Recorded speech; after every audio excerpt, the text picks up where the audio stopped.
Okay, what's going on, LBHT crew? B, what is going on? I'm here again. Every week. It's like Groundhog Day. Every single week. And the LBHT crew is here every single week. Thank you for joining us. Look, you guys are here ready to talk about it. We got another Jose in the chat. What? Jose C. the third says Lamar is out of here. Good for him. This team don't know what it has. Hey, salute to you. Awesome name, by the way. Okay. I would argue one of the dopest names in the game. Okay. We got Brandon Basil's in the house. What's going on, Brandon? Thanks for coming through. Our guy Darren's in the house. Says, hey, LJ gone. Fade me, fam. Fade me. What's up, Darren? What's going on, Kimberly? Thanks for coming through. Hello, Kimberly. D Weezy's in the house. Says, we in here. Hashtag LBHT crew. Thanks for coming through. DDSQ is in the house. Says, what's good, fellas? What's good with you? Yes, Just Aloe's in the house. Says, good evening, LBHT crew. Happy New Year. If Lamar is holding out, good for him. I'm not convinced he is. Oh, okay. All right, we'll talk about it. Living Legends in the house. He's ready. Lunch break hot take.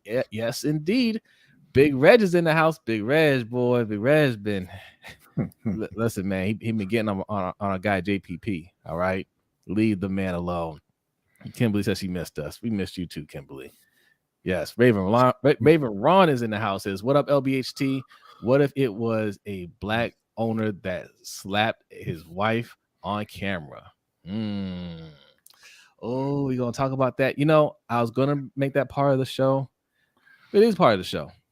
It's part of the overtime show. Oh, look at that. What do you know? Yes, we're talking about Dana White in the overtime show.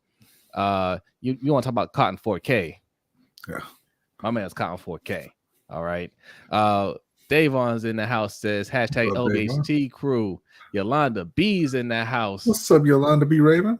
I'm gonna leave you alone, Yolanda. Yolanda's got some hard decisions to make. Okay, like I'm hard decisions. Yolanda loves it. Yolanda's great at it. Yes. Deshaun's in the house. What's going on, Deshaun? What's up, Deshaun? Thanks for coming through. One Sessions is in the house. Says, hey, yo, what's up, LBHT crew? Yes, our guy Hendo's in the house from Ravens Online Ungatekeeper. Said, what's good, everyone? Man, a lot of y'all coming through. Y'all ready to talk about it. Look, you see the title, okay? Lamar Jackson, is he holding out? Also, we're going to talk about Damar Hamlin, the ripple effects of, what happened with him and how that's affecting people in the media, how it's affecting the NFL schedule. We're going to talk about all of that. Well, you had something you want to say, B? You look like you were... okay. All right, look. I was just laughing at Yolanda's hashtag not tonight. Hashtag not tonight. Okay. And of course we got some Panthers news to discuss. Okay. Maybe possibly your future head coach had a conversation with David Tepper. All right. Who's got it better than us? Okay. I won't go there. Not tonight. Our brother OTR Mike is in the house. Says, yo, no finger pointing today, Big Reg. Yes, Big Reg. Behave yourself. Behave. Jonathan Washington is here. Says, what's up, LBHT? What's going on, Jonathan? All right, we're going to get this show started. But first, we like to start every show with the Black History Fact. And B, Black History Fact. First, we like to start every show by putting up the proper overlay. Oh, yes. Well, hey, before you even get to the Black History Fact, look, I'm glad you put that up there, okay? Because that's all of our information right there. We are streaming live on YouTube, Facebook, Twitter, and Twitch. So wherever you're watching this show, go ahead and hit that like button, hit the follow, subscribe, all that good stuff, okay? Also, you follow us on our social medias, Twitter, Instagram, Facebook, and TikTok at LBHT Show, okay? It's all the same thing, at LBHT Show. You want to Google LBHT Show, you'll find everything there as well, our website, all that stuff, okay? And if you're listening to us, it'll be Thursday this time. Last time I didn't put it out on Thursday, my bad, okay?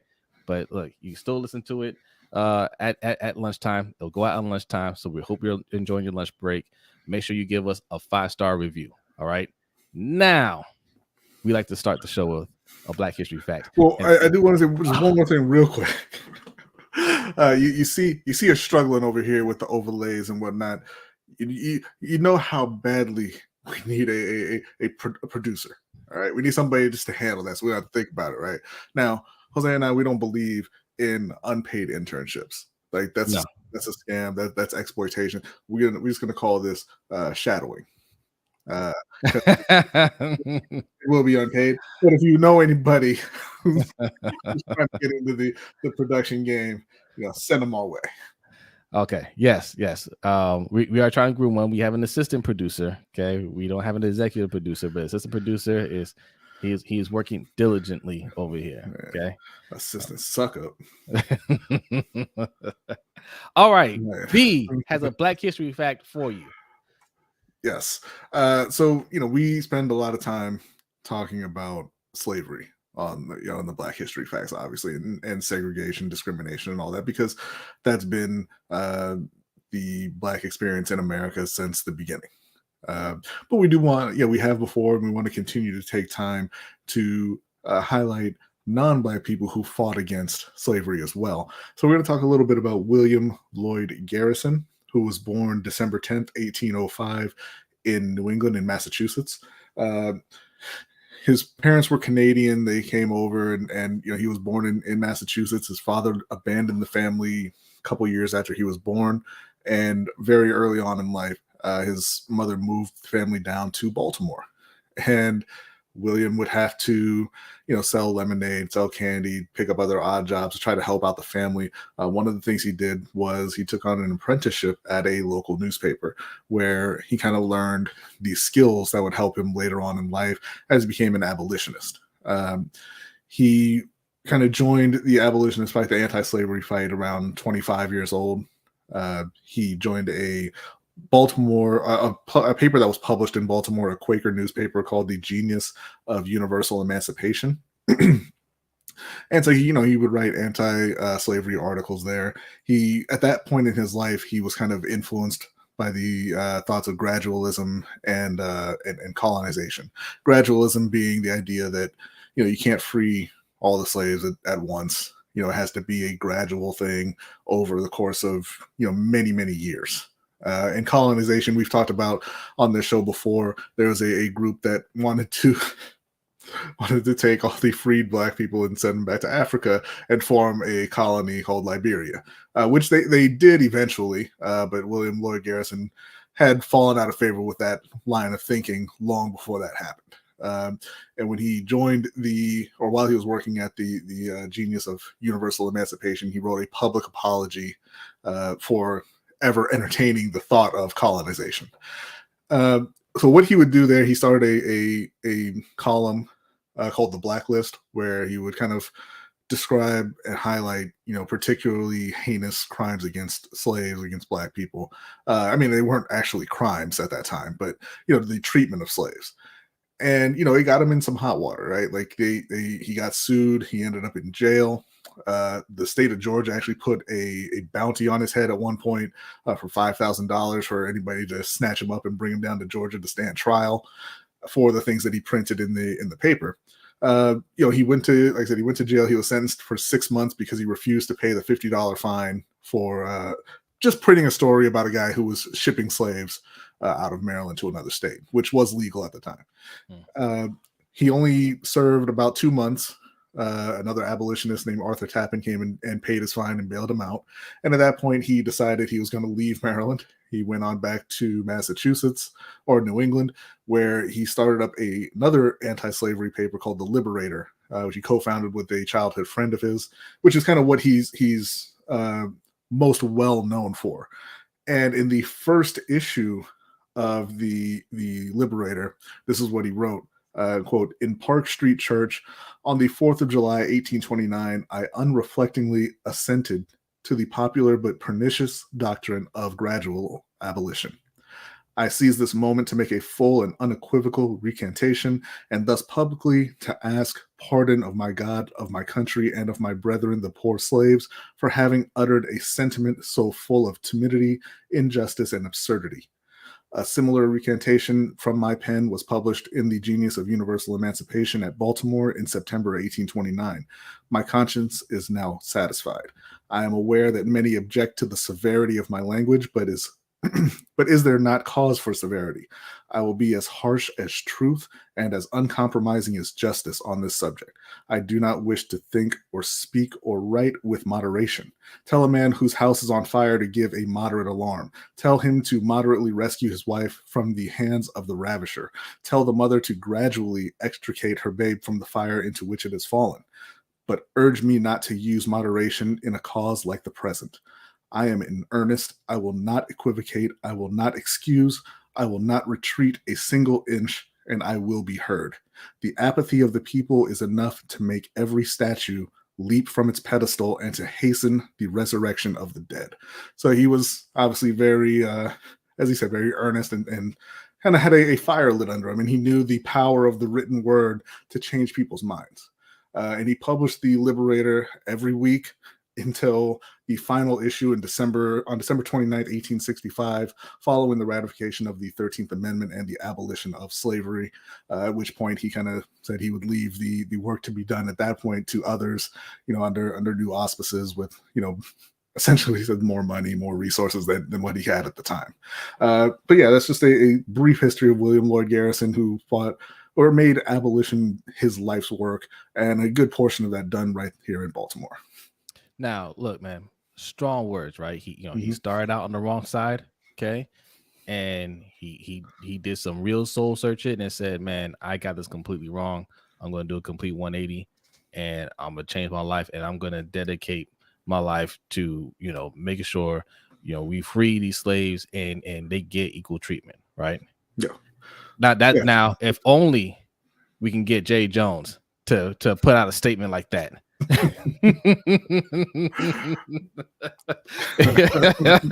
I mean, or if we get certain people, look, if more people would just be honest with themselves and say, "Hey, look, okay, I might have had these thoughts and I did some soul searching. Why do I feel this way?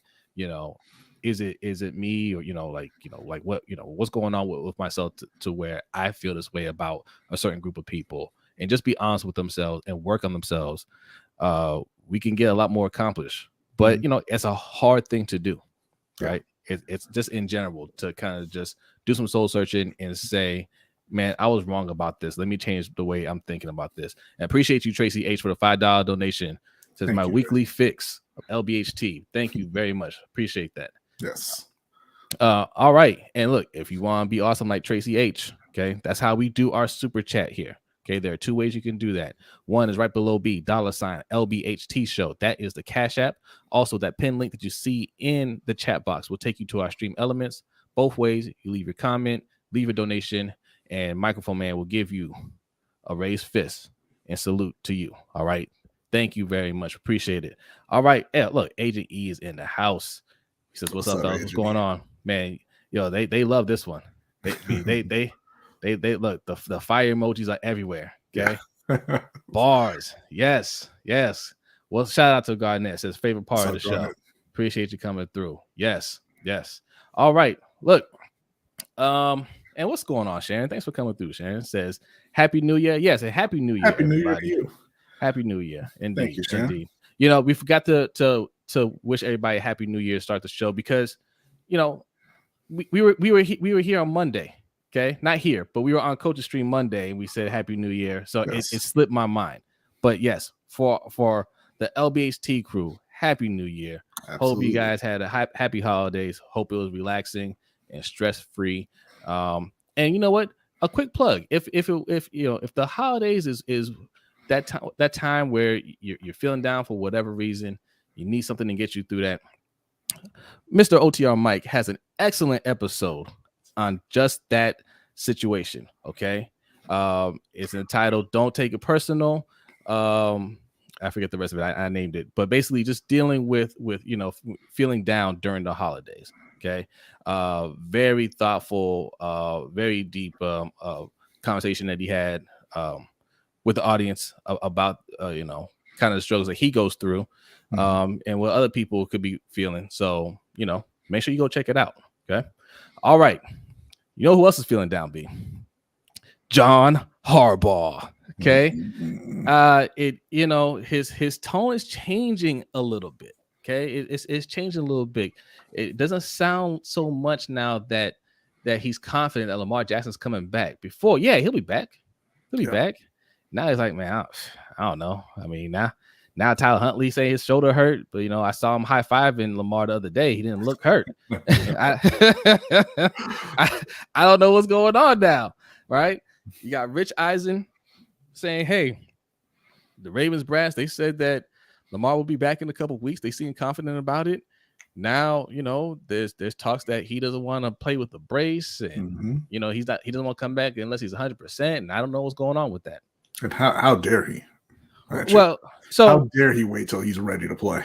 So I want to know, because I know a lot of people looked at that and said Lamar slander. Did you take what Rich Eisen said as slander? Because I look at Rich Eisen. Well, I'll let you answer first, because I look at. I didn't take it from Rich Eisen as slander. I took it as just him, reporting what he's heard. Yes. I don't think Rich Eisen has any problem with Lamar sitting out, but I think he genuinely was confused about that's what he was told from a team, and I think that if you hear that about an injury, you just kind of expect that's the truth, right? Kind of like when John used to say that Brashad Perryman was day to day. I was like, okay, he'll be back in a couple of days, and then he was out for the year. Yeah, so you don't really expect that, so you're naturally confused. But I wasn't saying, hey, in week 17, what's wrong with Brashad Perryman? I was saying, why is John Harbaugh lying? Yes, yeah. So I same thing, right? I know Rich Eisen is a big fan of Lamar, right? He's one of the people in media that's always pushing back against the narrative on Lamar. But I think if you listen to the whole segment, it was more so just, man, I really want to see Lamar play, because look at the quarterbacks that are in the playoffs. I want to see Lamar, part of that group. And he just kind of brought up like, man, I don't know. I thought he was going to be here. Shout out to Anonymous for a $25 donation. It says, greetings, everyone. Ready for a terrific show. Hey, thank you very much. Appreciate that. Thank you so much. But yeah, so he was just kind of thinking out loud, like, man, I don't know. They said that it was going to be. Oh, we got another donation from George Pickens. You hold on a second, George Pickens. Let me get my thought here. Let me get my thought off. Oh, he's got. Oh, I see a troll job coming, George. I'll read your donation in a minute. But yeah, I mean, he just kind of wondering, well, what happened from the time they said, or they felt confident that he'd be back to now, and of course, being on the inside, being the fans here and saying, man, he should sit out, and hearing that, yeah, it's gonna, whether you're for him sitting out or not, it's gonna make you speculate. If you're not for him sitting out, yeah, it's something that's going to fuel that fire of, oh, see, he's not doing whatever it takes to get on the field. Oh, he wants to wait till he's 100%. Everybody plays hurt, right? That kind of thing. Right. So, all right, let me read George Pickens' troll job here. He says, how's my favorite football podcast doing today? I wanted to step over here and check in on Ravens fans after our game. Wish you had me now, don't you? There it is. Anyways, good luck next week and in the playoffs. Much love, LBHT. Hey, thank you, George Pickens. Hey, you guys win. You get to talk to trash. Okay, congratulations.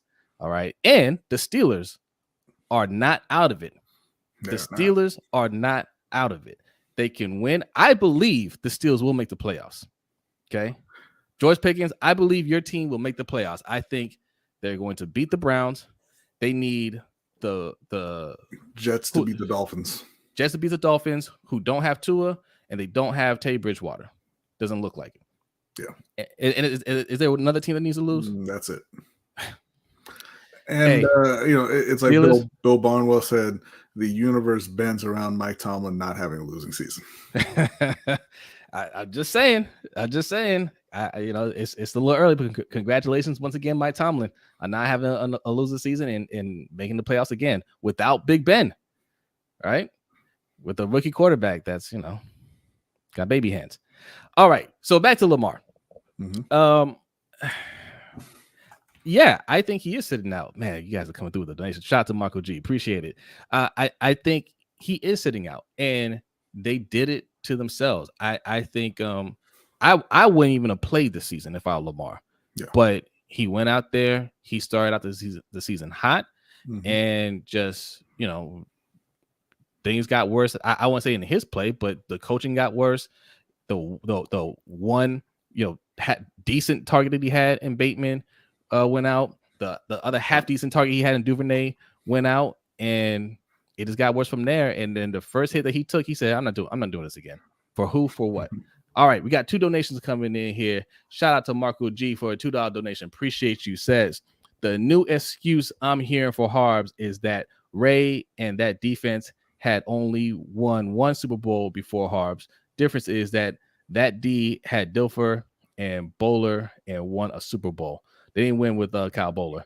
Harbs over the years has had Ray, Ed Reed, Rice, Lamar, Tucker, and has only 1 Super Bowl, 1 playoff win in 10 years. No, yeah, you're right. Mm-hmm. No, you're right. You're right. Yeah, that team that won that first Super Bowl, they weren't good either. That defense was legendary. The Baltimore Ravens have never believed in offense.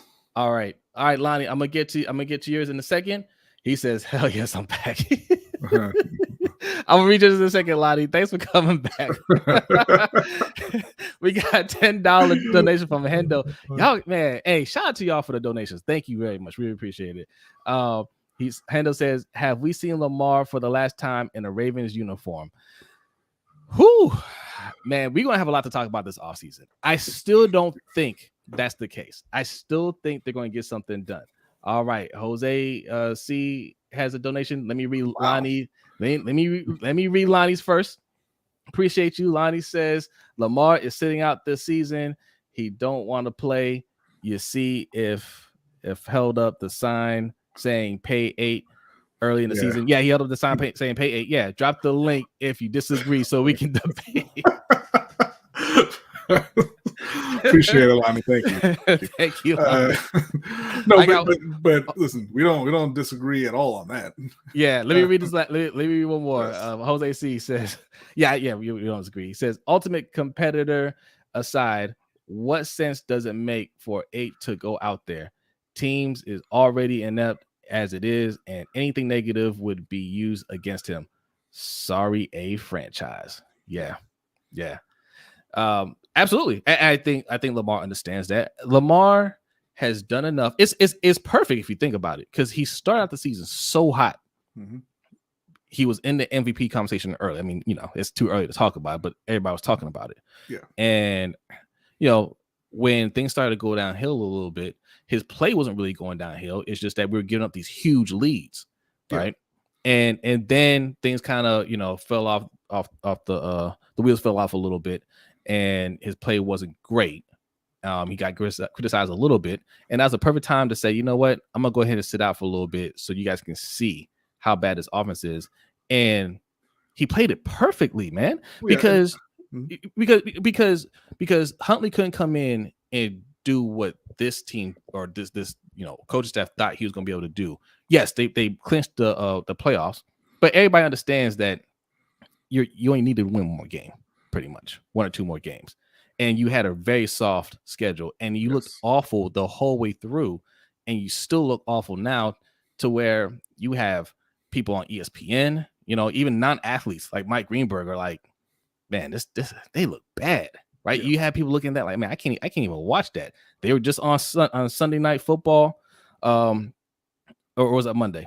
Yeah, Sunday Night Football against the Steelers. It was an awful game to watch, right? Like, it was a boring game to watch. Everybody knows what this team is without Lamar. So yeah, this is a perfect time to sit out, let them finish out the season.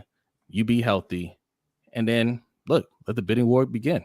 And put the Ravens in a tough position to say, actually, no, we don't want you. We're better off without you. Let them go ahead and say that. Yeah.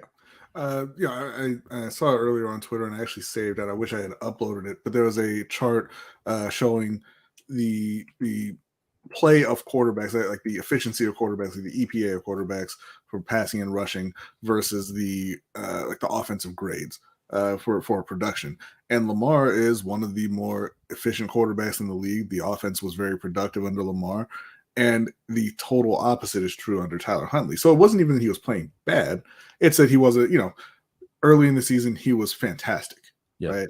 And then Rashad Bateman goes down, And of course, his numbers fall off because you don't have anybody to throw to at that point outside of Mark Andrews.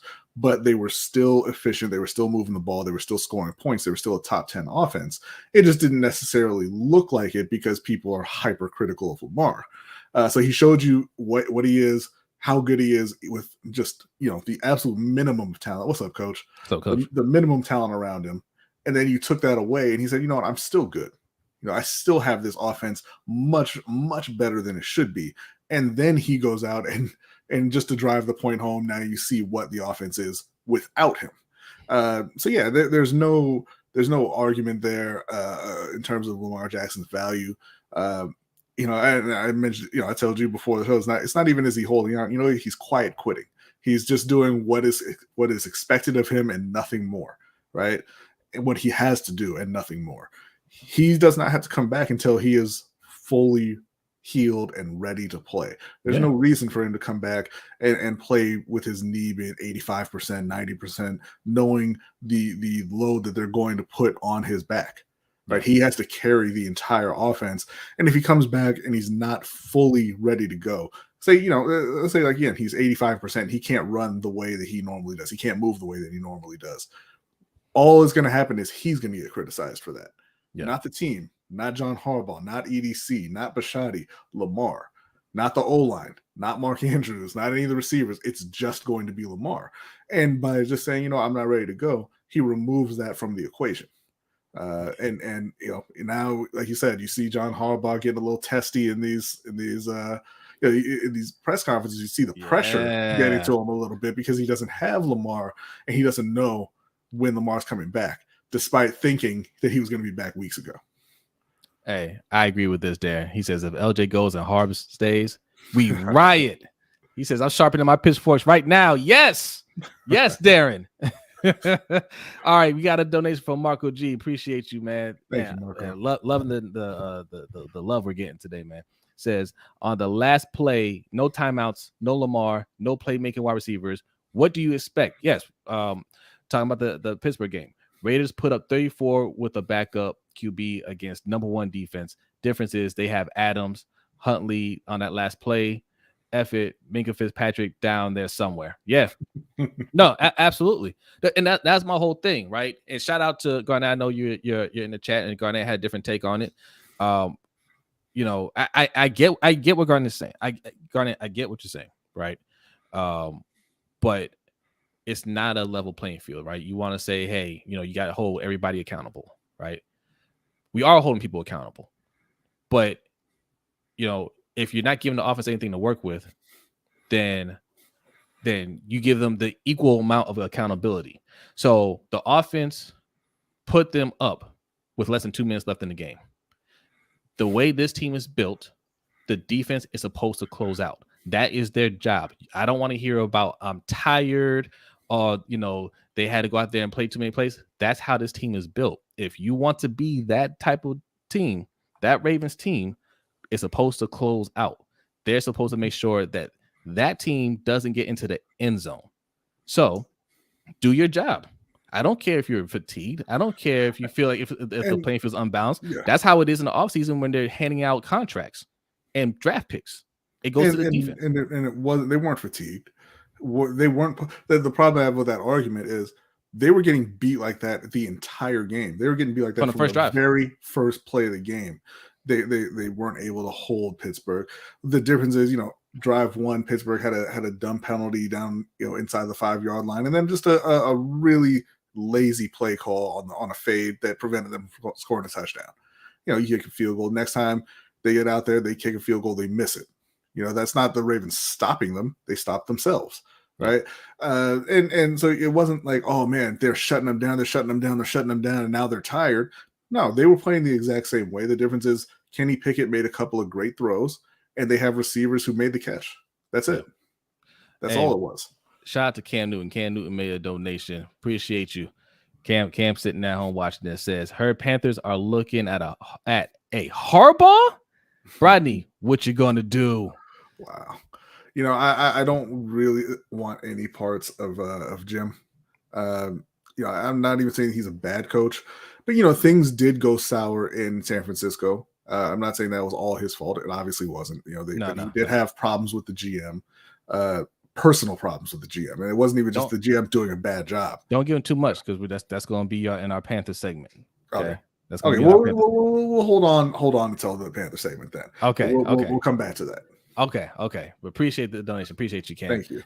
All right, let's be a couple. Man, the comments, man, are coming in. 110 people in here. Make sure you hit that like button. If you are new here, go ahead and hit that subscribe button. Add to Pop. What's going on? Shout out to you. Yes, man. Wells Call of Duty's in the house. Says Bateman went out. Lamar turned Super Saiyan, and the offense was still running. When he went out, the offense turned into Yamcha. I'm not sure. Well, you lost me on the second half of that one. Yeah, I wanted to be cool and say I get the reference. I'm pretty sure that's anime, but I don't know. I don't know. I don't know who that is. But you're right, Manuel. You're right. So I want to make this point. I'm reading some more comments in a minute. But what they thought was that it's not Lamar, it's our system.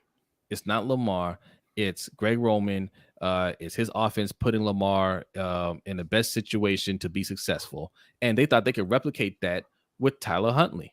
That's why they had Tyler Huntley there, right? And they felt like after last year, Yamaha like knockoff Goku. Okay, got you. Thanks, E. Thanks. But they thought they could replicate what they had in Lamar with Tyler Huntley. They fully believe that. Because last year, when they had all the injuries and they're still competing with good teams, they thought, oh, well, another year in the system, Tyler can be that guy and they can just pick things up with no problems. And they found out that Tyler Huntley in no way is Lamar Jackson.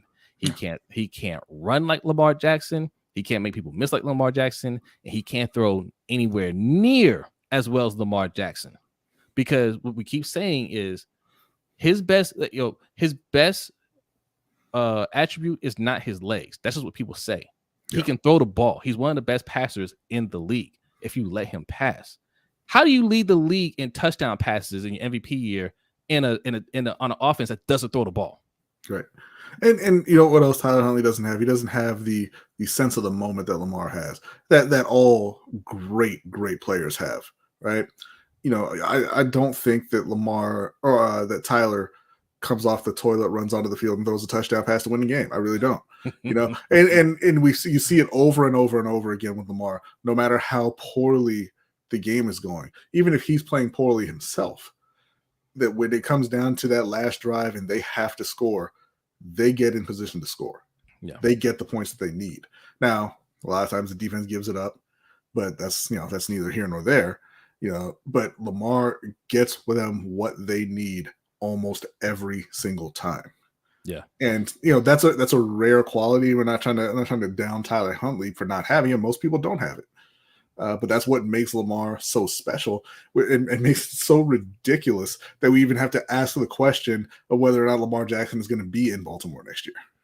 Listen, one of the big narratives that you hear a lot of people repeat in the media, on Twitter, wherever, is Lamar's greatest asset are his legs, right? Mm-hmm. That's his biggest strength, and not to take away from his passing, but he's different if he can't run. That's what they say. But the reality is, this coaching staff's biggest asset is Lamar's legs because they cannot coach a passing offense. Mm-hmm.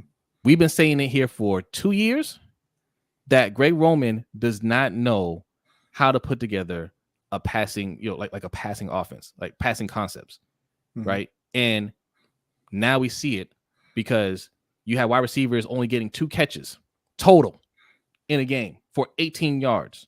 Okay, now but I thought maybe it's just that Tyler Huntley can't throw outside the numbers, right? Because that's sort of was with Lamar for years, right? Oh well, there's no receivers out there. That must be because he can't throw to that side of the field for whatever reason. That makes absolutely no sense at all. Right. Well, but no, that's not the case. He could throw outside the numbers because I was told that he had great command of the offense, right? I was told that he was just as good, if not a better passer than Lamar Jackson. Shout out to Charles Woodson. I'm so disappointed in that comment, Charles. Charles Woodson is one of my favorite players of all time. I hate that he said it.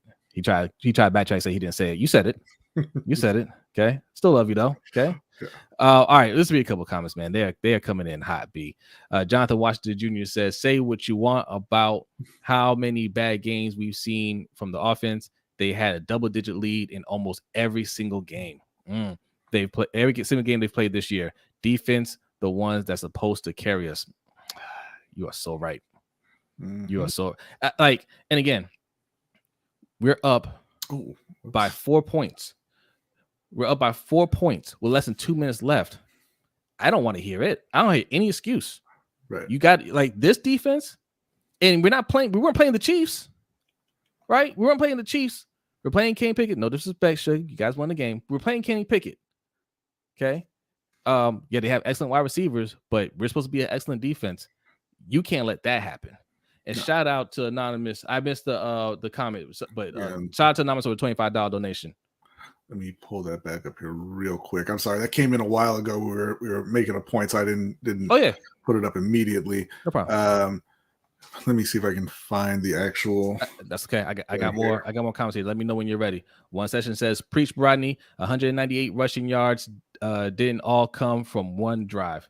Yeah. Hey, if you want to see how bad we got beat on that D line, take a look at Coach Evans' videos. He's got a video on that. It's the one with Debo on the thumbnail. They bullied us. Yes. That was disgusting. Okay, and that happened for the first drive. So we have a donation from OTR Mike here. He says 121 people in the chat. Hit that like. Thank you very much, Mike. Appreciate it. Appreciate you. The previous donation was from Anonymous, a $25 donation. He says, "What team will Grade 8 play for in 2023?" So I think we should dive into that. We had a couple questions on that. I know a lot of people point at Miami, and I don't think that's where he ends up, because I don't think that Miami actually wants that. It makes sense. They have Tua right now. He's an all right player. He's an all right quarterback, right? But Lamar Jackson's a massive upgrade from Tua. But their owner, no, it doesn't. Their owner wanted Tom Brady and Sean Payton. You don't hear the owner talking about Lamar Jackson, right? And now you got the story out there that, hey, if they don't win this next game and they miss the playoffs, that they might fire the coach and the GM. Everybody's going to be gone. Like, I don't think it's a situation where he's looking at it and saying, hey, we're not ready yet. We need to go get Lamar Jackson. I think he's expecting to win right now with the team that they have. And Lamar's not the guy that he's, infatuated with, right? We know that's Tom Brady. We know he tried to get Tom Brady before. So I don't know. I don't think that that's really where Miami's head is at. I add something. Mm-hmm. Like, there are reports that he was infatuated with Deshaun Watson too, until all that stuff came up, and not just Deshaun Watson's situation, but his own situation. The block was kind of hot. He was just like, I can't do both things, right? But I think it's possible that it was just a little speculation about them being, because they weren't really in on Deshaun late in the process, right. But who knows?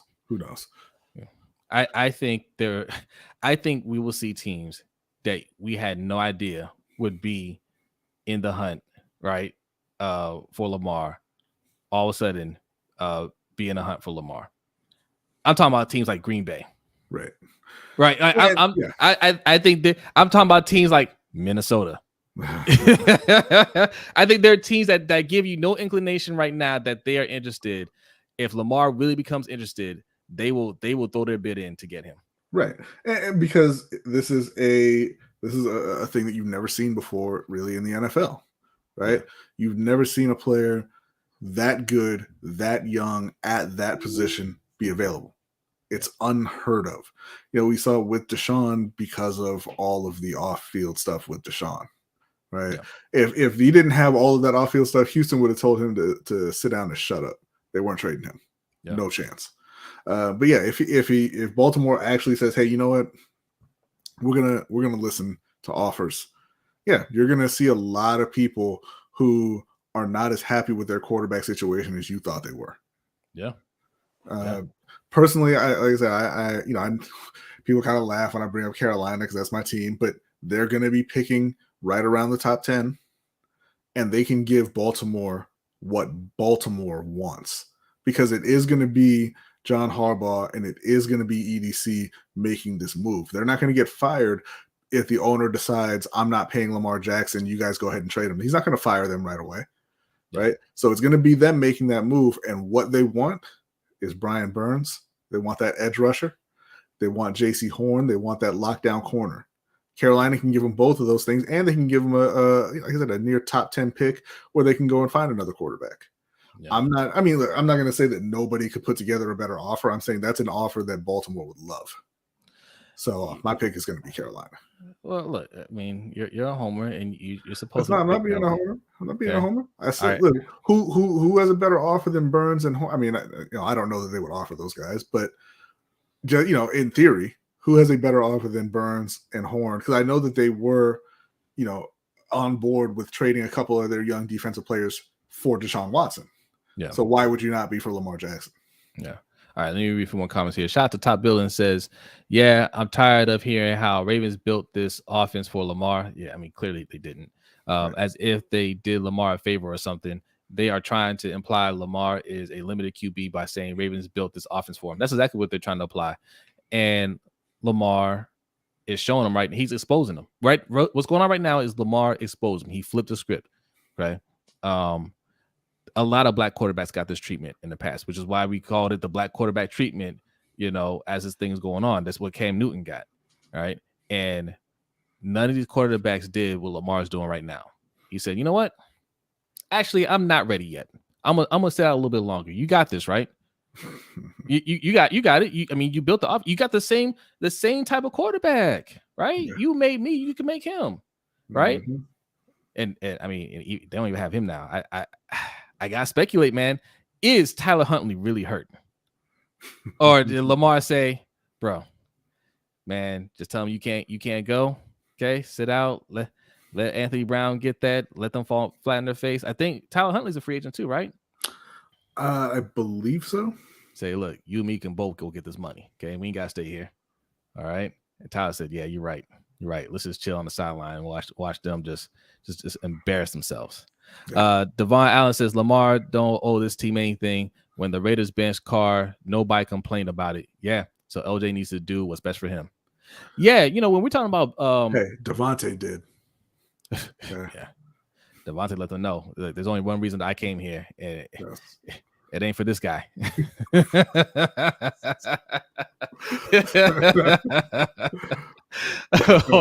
Deshaun said it's crazy because it's not like the Ravens are an absolute poverty franchise with holes everywhere. We're literally a new OC and a D-Hop trade away from being complete. This is all just stupid. You're right. And shout out to Deshaun, man. Deshaun is working hard. Okay. Yes. Trying to realize his dreams. I think he's on the right track. Man, keep doing your thing, Deshaun. I just want to give you a special shout out, and you can catch some of Deshaun's work on our website, LBHTShow.com. He writes on there as well as D Weezy. All right. So yeah, salute to you, Deshaun. Keep doing your thing. All right. Man, there's so many comments in here, B. So many comments, man. Shout out to you guys. 130 people in the chat. Okay.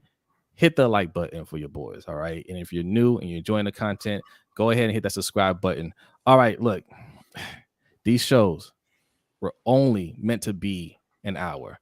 I think it's fair to say we're not an hour show at this point. Okay. We try to do an hour and a half. No, don't let go of the dream. Man, look, we're already 45 minutes in. Okay. Yeah. So let's wrap it up. Look, like we wanted to start the show with Damar Hamlin talk. Okay. So we're gonna make it we have a lot to unpack here. So yes, let's get to Damar Hamlin. So as you guys already know, we all saw what happened. It happened live when we were doing the Ravens roundtable. And shout out to the whole crew. Shout out to Coach Evans from Sip to Tally Films. Make sure you guys are subscribed over there. If you are not, you will find the whole crew over there every Monday at 9 p.m. Eastern time, right there. Okay. But it happened live while we were live streaming, and it was difficult to watch, right? Because we've seen players get serious injuries before, but I'm gonna be honest, man, I thought the man was dead. Yeah, there was nothing like that. It was just a routine tackle, and he popped right back up, like nothing was wrong, and then he just fell over. So it wasn't really, like you said, we've seen really bad injuries before. Like with Ryan Shazier, Johnny Knox. You've seen a lot of kind of horrific stuff on a football field, but that was different. And you could tell it was different just by the reaction of the players. They despite what the NFL will tell you, they wanted the game to go on, and the players just said, no, we're not doing it. That's a thing that's never happened before, right? Which kind of tells you, or at least it hit me, like they really didn't think that Damar was going to make it. And because you see just really bad injuries, and the players will take 10, 15, 20 minutes, however long, and then they'll get back to it, no matter how difficult it is. They'll get back out there and they'll do their thing. But both teams and the coaching staffs were adamant that we're not doing this now. Shout out to Living Legend. I wonder how many people get this. Skip bugging like Jeff Goldblum. The Fly. Oh, y'all don't know about that. We're going to talk about Skip in a second. Okay, so look. Yes, now Troy Vincent put out a statement earlier saying, no, the NFL wasn't trying to continue the game. That's preposterous. Mm-hmm. Yes, you were. Don't believe you. And you don't have to lie about that, right? And, we'll tie this into what Skip Bayless was tweeting at the time, because a lot of people got on Skip Bayless for what he said. I will defend him partially on the tweet. I won't defend anything, the shenanigans afterwards, the performative work that he did afterwards. Okay. But he tweeted out, he just thinking out loud, which a lot of people do on Twitter, right? Mm-hmm. Hey, how are they going to postpone this game? It's going to be damn near impossible. But of course, that's irrelevant at this moment. This is all that he said in the tweet. Yeah. People focus on the first half of the tweet and they're like, "Oh, you're a monster," right? No, he's just wondering out loud, like, hey, obviously it's too serious. It doesn't look like they're going to go on, but how's this going to affect the rest of the season, right? How's it going to affect the playoffs? And that's a fair question. You don't like that question in that moment, but you can't control what people think. People are thinking that. And in fact, that's all that people are talking about today. Right. And that's really my thing with it. Like, and I get that people kind of went off because he Skip Bayless. Mm-hmm. I haven't watched Skip in I don't know how many years, but I was always a fan of Skip in so far as when it came to actual serious issues, he was generally on the right side of things. And I read the tweet before the whole outrage kind of happened, and it didn't hit me like, oh man, he's kind of he's being disrespectful, he's minimizing what's happening with Damar or anything like that. Like I said, it was just I wonder how they're going to handle this. But it's not like I said, it's, at the end of the tweet, it's irrelevant right now. But it is something that's going to have to be discussed. Like, it's the next day, and now 2 days later, everybody's talking about what's going to happen with that game. He's still in critical condition, right? So why is it okay to talk about it now, but it wasn't okay to talk about it a couple of days ago? Listen, and what he's thinking. Look, none of us know at the moment what's going on, right? No. It's not the first time we've seen serious injuries. Like in that same field, Ryan Shazier got paralyzed. Mm-hmm. They finished the game. Yeah. Tua just weeks ago had a major, concussion. He couldn't control his movements. Mm-hmm. They still finished the game, right? We've been desensitized to this stuff. So why would this be different? Right? Yeah. Like, I understand it's different. Like, I mean, like I said, the man almost died on the field. He ain't the first one to almost die on the field. No. You know what I'm saying? And the reality is it's different because it's Skip. And people don't like Skip. And listen, I'm not gonna, Skip's a big boy. He pokes at people for a living. Like, he gets a rise out of people for a living. He's done it for a long time. So he brought that on himself. Yeah. What's up, godson? What's up, godson? The thing that, and you alluded to it earlier, the thing that I didn't like is the next day going on and giving that terrible. I mean, I don't even want to call it a fake apology. He didn't apologize. Not ready to see. but with his fake tears, trying to get choked up, he was trying to force himself to cry. Like, it was obviously an acting. He did a very bad job at it, and I don't know what he was thinking doing that. Yeah. Yeah, and there's no need for it. Say, hey, I apologize for if you guys took that out of context. And he didn't take down the tweet, No. right? And he just, hey, look, I just didn't mean it that way. I let me explain it more or whatever. And then move on, and then just leave it at that. You don't have to do anything more. It doesn't matter what people say.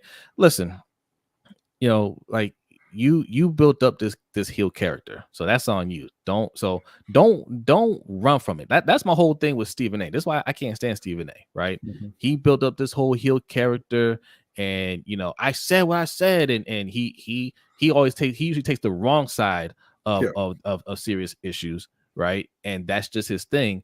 And when he gets the names thrown at him, he can't handle it. But that's what got you paid. That's what got you in the position that you're in. You took that, you accepted that with open arms, except the negative part of it too. It's the same thing with Skip Bayless, man. Like, it doesn't matter what you say. People are going to find a way to twist it, because that's what you do. So just eat it, right? Like, he just made it worse. And then today I saw that clip. Shout out to everybody in our chat on the Discord. You want to be a part of our Discord, patreon.com/LBHTshow. Like, you can do that. But I forgot who posted it. No, I posted it. I posted it from you. You sent it to me. I posted it in the Discord. Shout out to me for posting it in the Discord. That interaction with Skip Bayless and we're not gonna disparage Revenge of the Sith. That was Anakin versus Obi-Wan levels of acting by Skip. because don't lump Anakin and Obi-Wan together. Obi-Wan did a fantastic job. Okay? Yes. You bite your tongue, sir. But Shannon Sharp was not going to. He wasn't on the show for when Skip did his whole performance. Right. Yeah, he stayed home, and then he came back the next day and he said, "Look, I'm going to explain why I wasn't there." And he got about 2 sentences in before Skip cut him off. Hey, it was like 5. It was like 5. And and that wasn't acting. That was real, right? I think a lot of times when they do their little thing, it's a little performative, but that wasn't acting. He's trying to say something serious. Yeah. He's like, damn, you had a whole day to yourself, man. Like, you got to say whatever you need to say.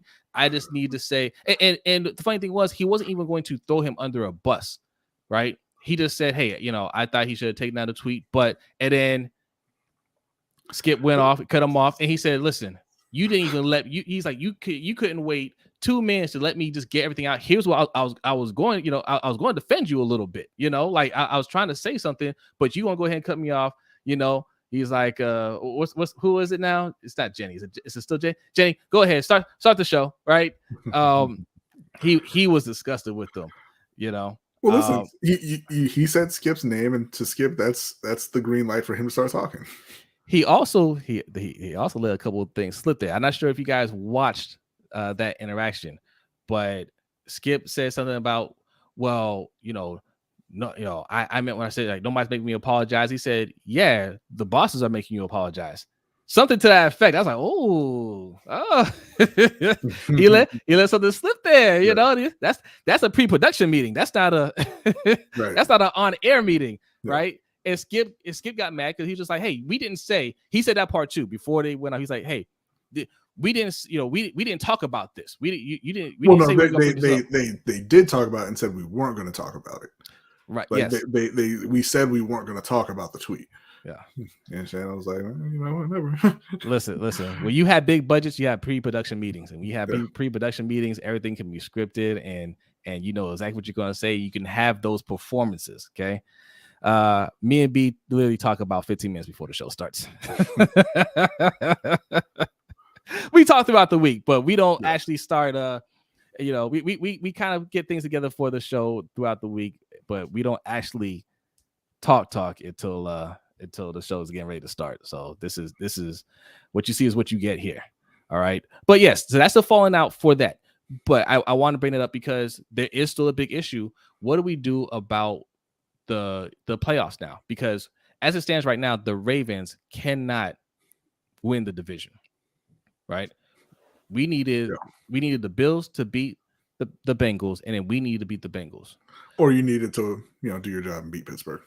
Well, yes, but we can't do our jobs. So, Open Mike says, he said, I'm not deleting the tweet. Nobody had a problem with the tweet. And Shannon said, the big bosses obviously had a problem with it. Thank you. Yes. Thank you.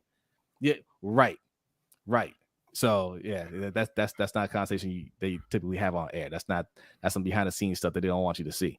But yeah, so now we can't win a division. This game doesn't really mean anything for us. We're kind of locked into that 6th seed, right? Another reason for the Ravens to kind of show, save face a little bit and say, no, we don't want to play Lamar for this game. Doesn't mean anything, right? We're gonna have him sit out and have him healthy for the playoffs. He probably ain't gonna show up for the playoffs either, but they could have said that.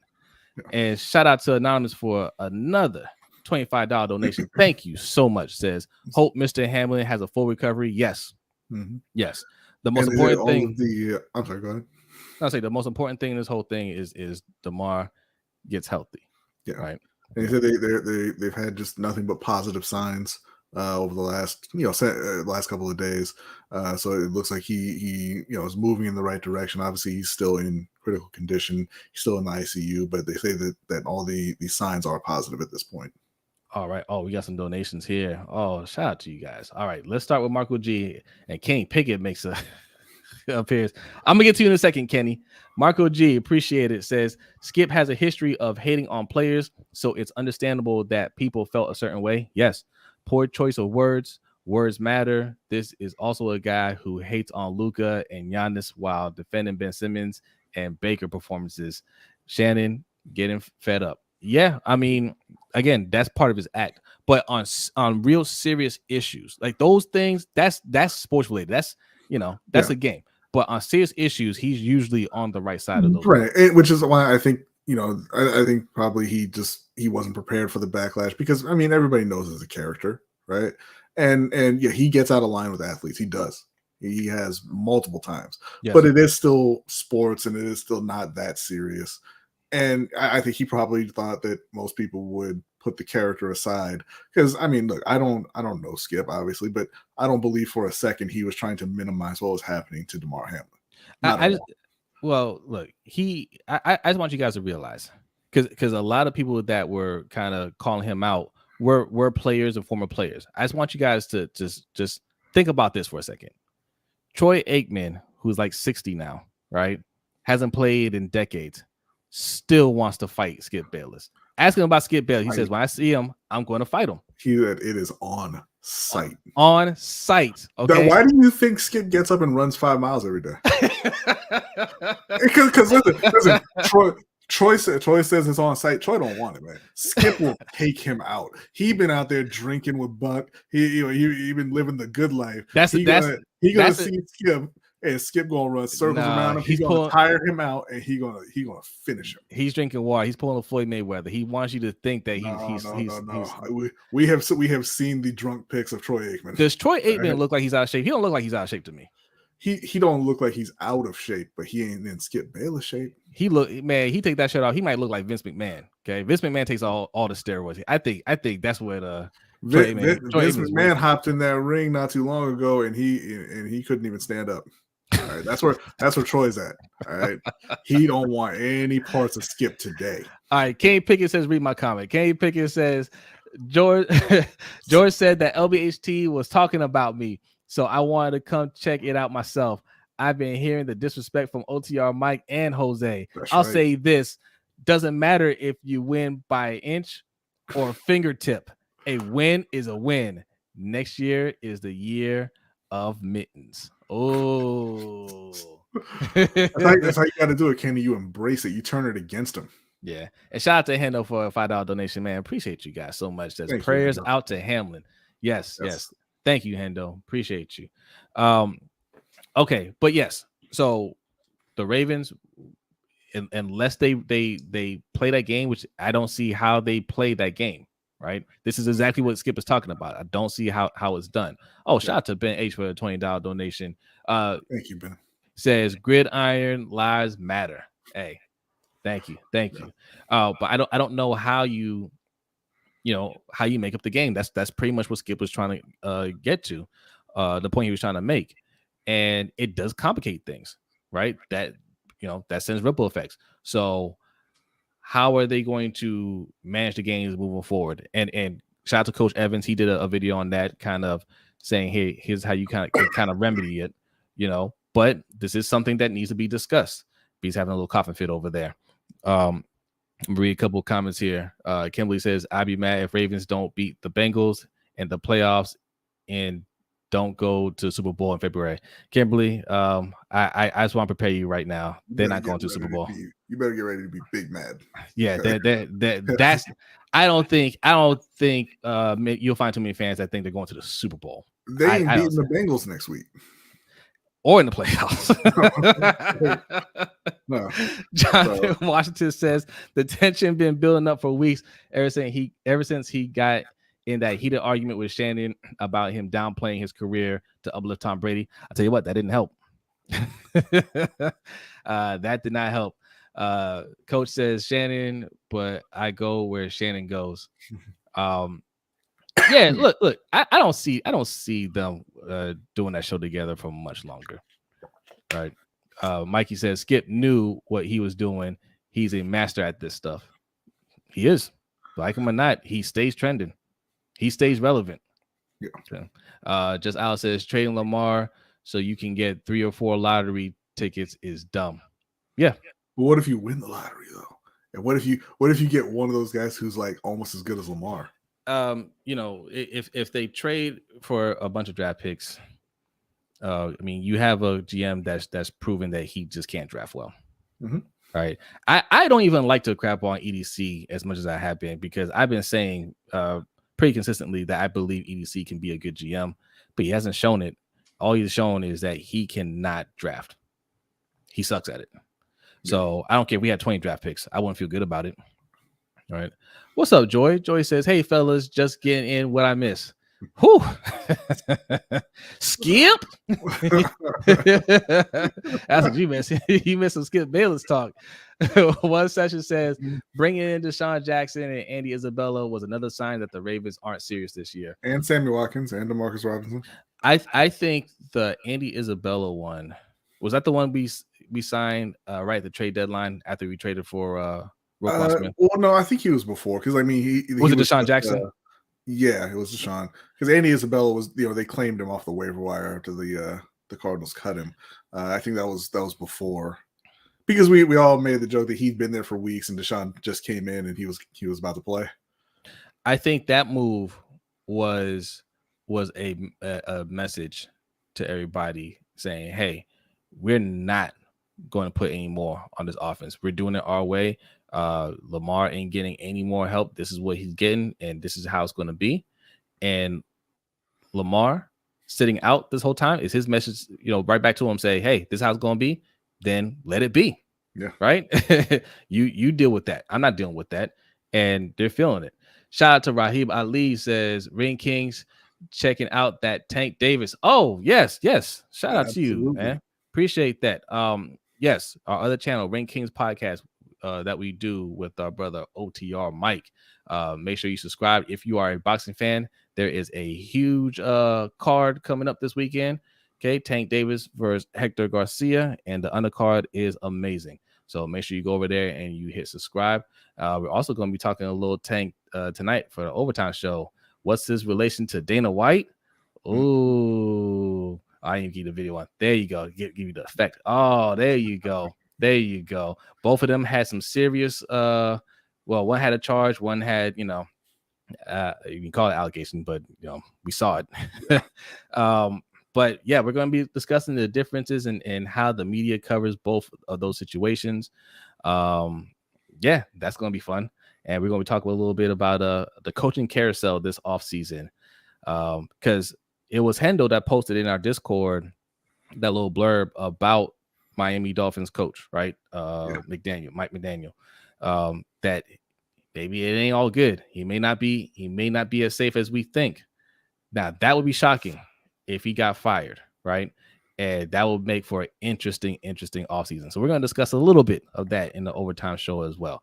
So if you want to be a part of overtime show, patreon.com/LBHTshow is where you can do that. In fact, this is a perfect time to get a word from our sponsors. Ourselves. Okay. All right. Look, like I said, patreon.com/LBHTshow is where you can support us like you guys have been supporting all night. We really appreciate it. The cash apps, the donations, all that stuff. That's how we do our super chats over here. Thank you so much. If you want to support a little bit more, look, we'll get to Patreon in a minute, but I want to tell you, I want to show you guys something. Okay. We have products here. Okay. We sell the hotness over here. All right. Check out the merch. If you like what we're wearing, this is a legacy shirt here. It's not on the store anymore, but if you want it, we can work something out. Okay. This is the LBHT crew shirt right here. All right. That's our old logo. Our new logo is on there. All right. Everything that you see right here on the bottom, plus a whole lot more you can get in the store. All right. This guy right here wearing the Keep Pounding shirt. He looks sad. That's only because we told him he can't keep the shirt. Okay. So also this right here, this is our Baltimore City Ravens design. You can get that as well on the store. That and a whole lot more. So LBHTshow.com/shop is where you can find that. Man, you pass your cough over to me. Also, I'll bring this back up. B, tell them real quick about the tiers. Patreon.com/LBHTshow. We got 3 tiers. Okay. Yeah, so we have a $3 tier, which is kind of a general support tier, but it gets you into our NFL Pick'em League as well, where we give away a custom LBHT trophy to the winner unless it's Hendo. We have the $10 tier where you get the LBHT crew coin. It does feature our previous logo, but it's a very nice item there. Everybody who has them loves them. He wants to know who that sad guy is. It's a guy that's sad that he doesn't get to keep our shirt. That's who it is. Okay. Yes. Why you need more backstory than that? Come on, man. The $10 tier will also get you into our fantasy football league that we do every year. We have a dynasty league going on. Congratulations to Davon, who won our redraft league, and we put up a poll about the dynasty championship, and it looks like everybody wants to replay that in week 18. Sorry, Buck. So we like I said, we do have the dynasty league. If there's enough interest, we'll start up a second one of those, and we'd have the redraft league as well. The dynasty leaguers are playing for the custom championship belt that'll be mailed out to the champion, and they get to put their logo on the sides of it there for the first few years. We also have that's the Pick'em League. That's the former trophy. I don't know why we keep putting that up. Those are our past winners. Okay, guys, shout them out. That's not the trophy that anybody's going to get. Nobody's going to get a trophy because Hendo's in first now, I believe, and I told him that's not happening. But we also have the $20 tier, which is a combined tier for this show as well as our other podcast, Ring Kings podcast, that we do with OTR Mike. So you get everything that I mentioned as well as our custom poker deck featuring our top 25 fighters of all time.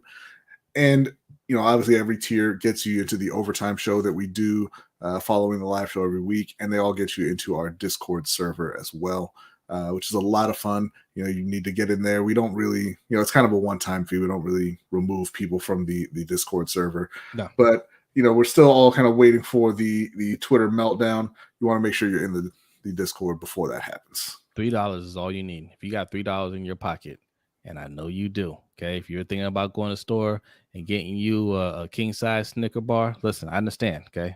I love my chocolate, okay? But say that $3 this time, okay? And sign up for a Patreon membership.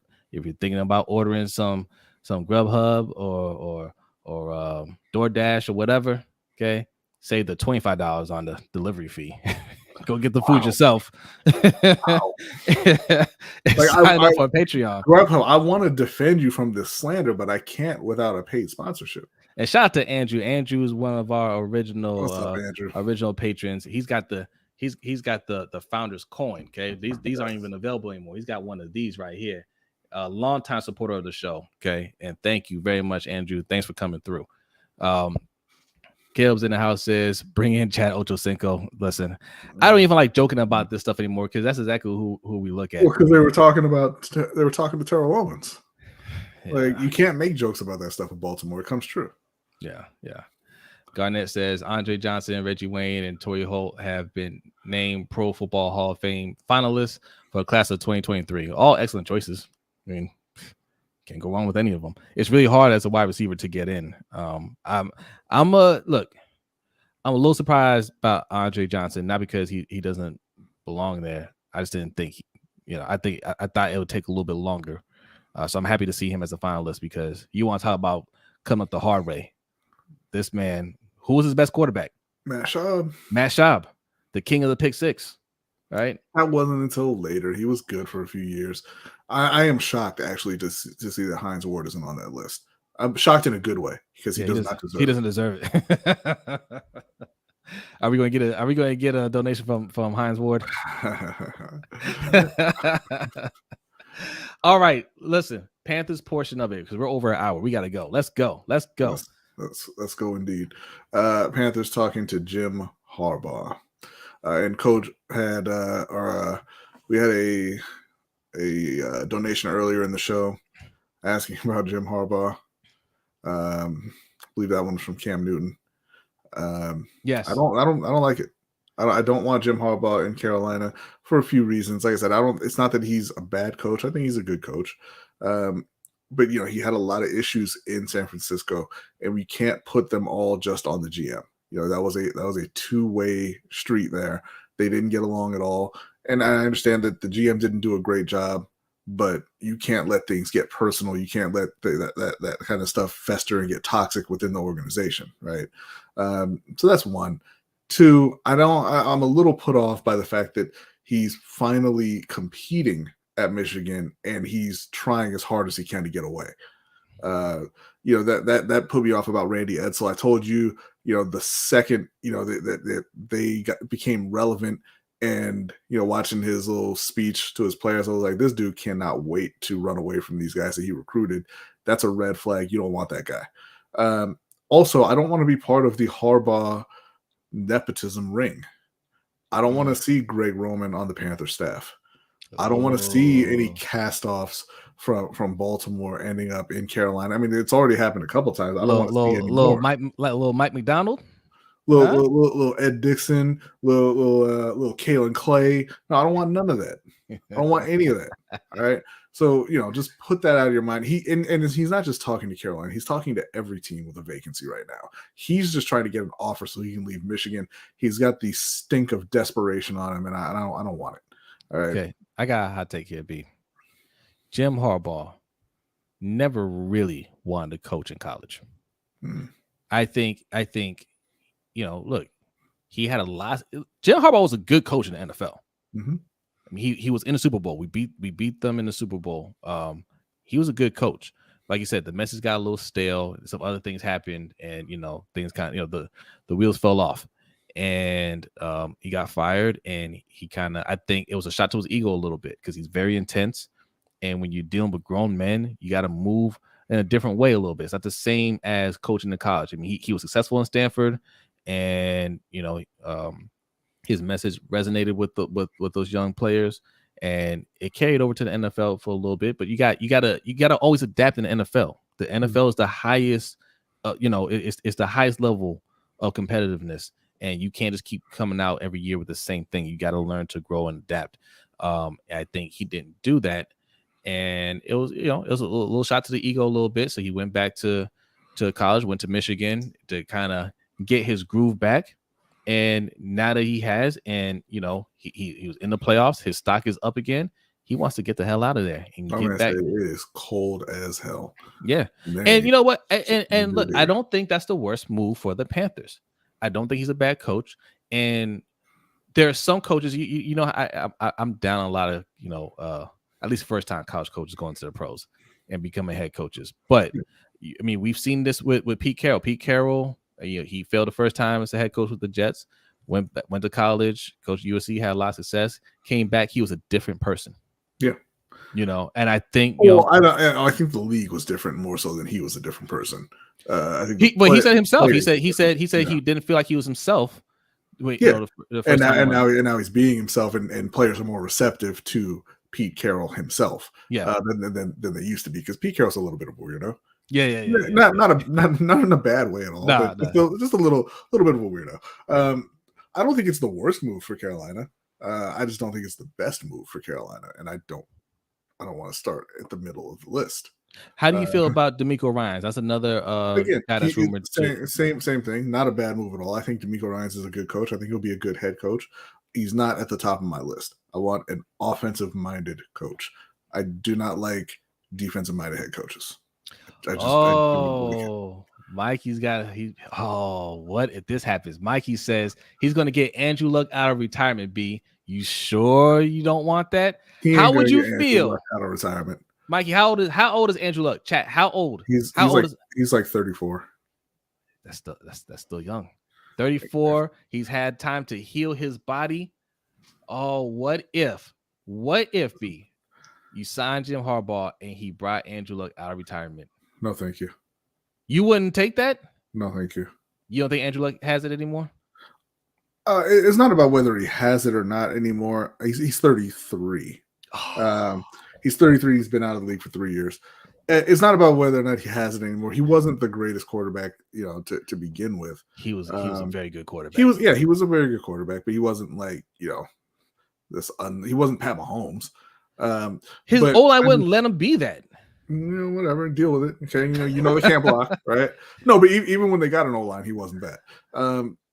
And I just, what if this? Check this out. What if they just draft a quarterback who's really good, and then he can be their quarterback for a long time? I don't like that. Chat. What do you guys think? You like that? I don't like that. Do you think Andrew Luck still has it? Do you think Jim Harbaugh, Andrew Luck on the Panthers? Do you think that's a winning formula? Mikey, I like that. I don't think Andrew Luck has any intention of coming back to play football. Andrew Luck stopped getting hit for a living, and he was like, "Oh my god, I feel good." Is this how normal people live? Just nobody slamming into your ribs. Yeah. He says Nick Saban gonna leave too. Watch, Nick Saban is not going anywhere. He might leave. He ain't going to the NFL. Yeah. He'll leave Alabama. He's not going to the NFL. He had the worst experience ever. Same thing with Urban Meyer. Those two will never come back to the NFL. They're like, I got to deal with grown men that can talk back to me. No, thank you. But I tell you who my list is. I told you who's number one on my list, and that is none other than Kenneth Dorsey, greatest college quarterback of all time. Mm-hmm. Well, okay, let me rephrase. Quarterback of the greatest college football team of all time. You can't deny that. I wouldn't. I think that he coached in Carolina before. He was the quarterback coach for Cam Newton early on. He helped Cam develop. He went to Buffalo. He helped Josh Allen develop.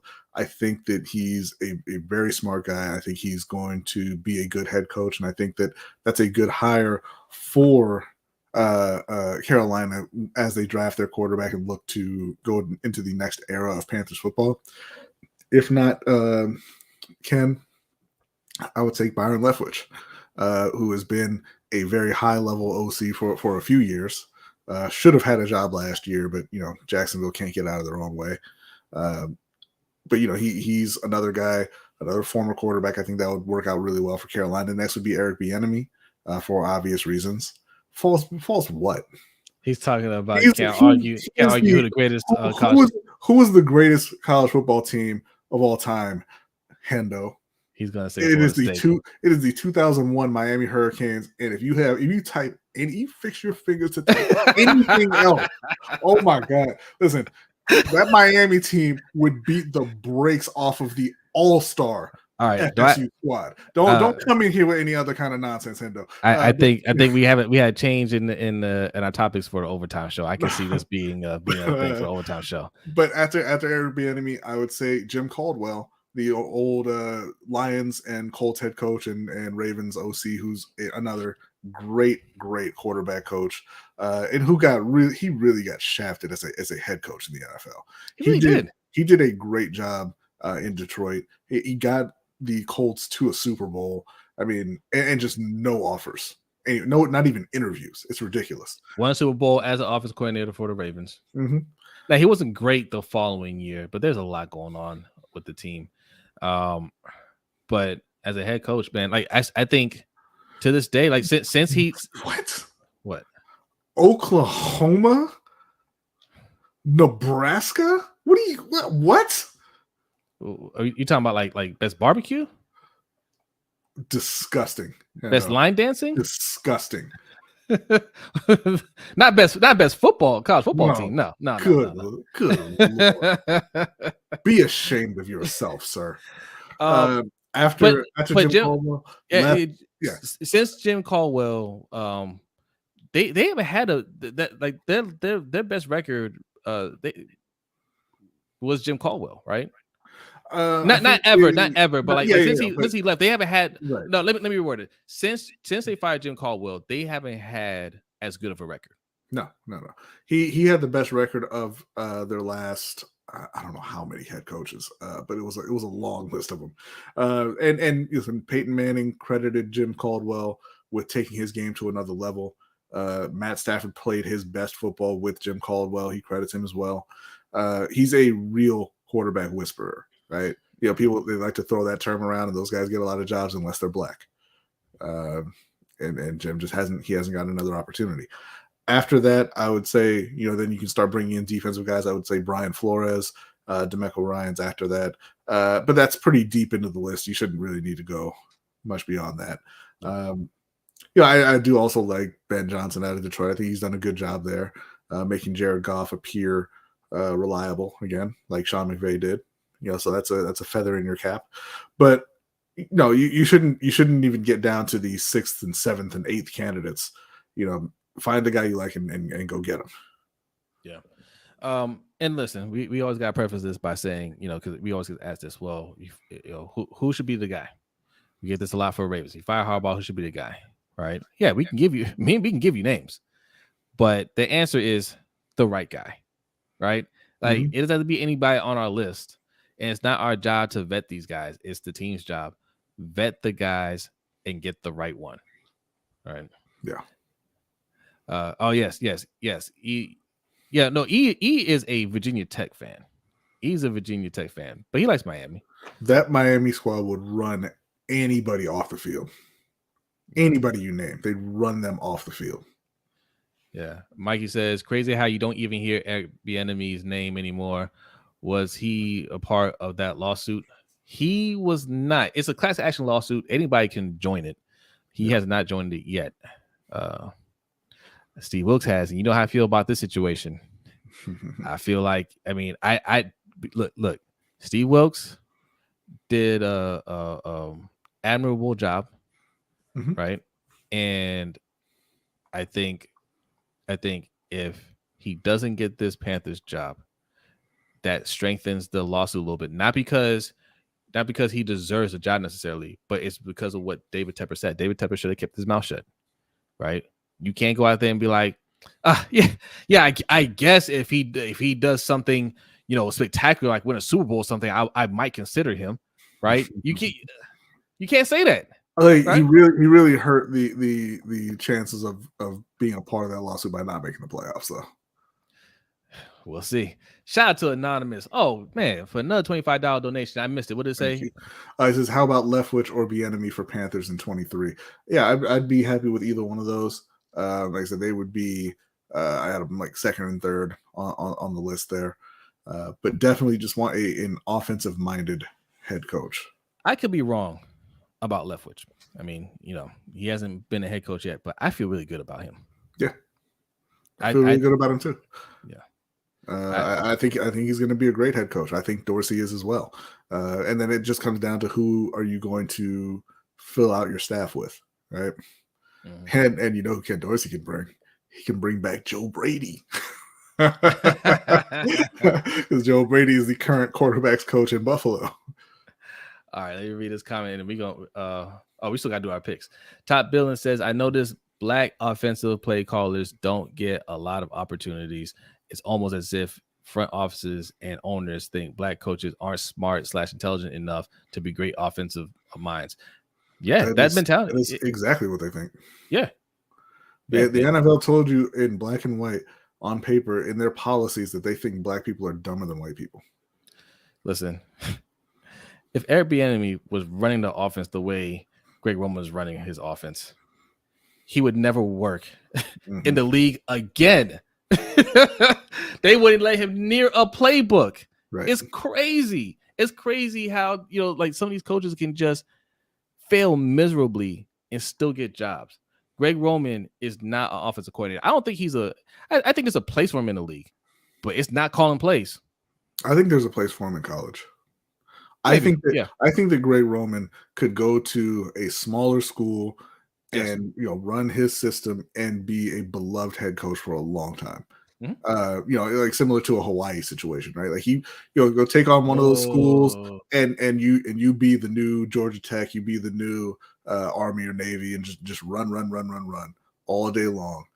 And the fan bases at one of those smaller schools would love him. I wouldn't want him in Hawaii. No. I'm saying similar to the way Hawaii was, where they would throw the ball all over the field, and the fans loved it.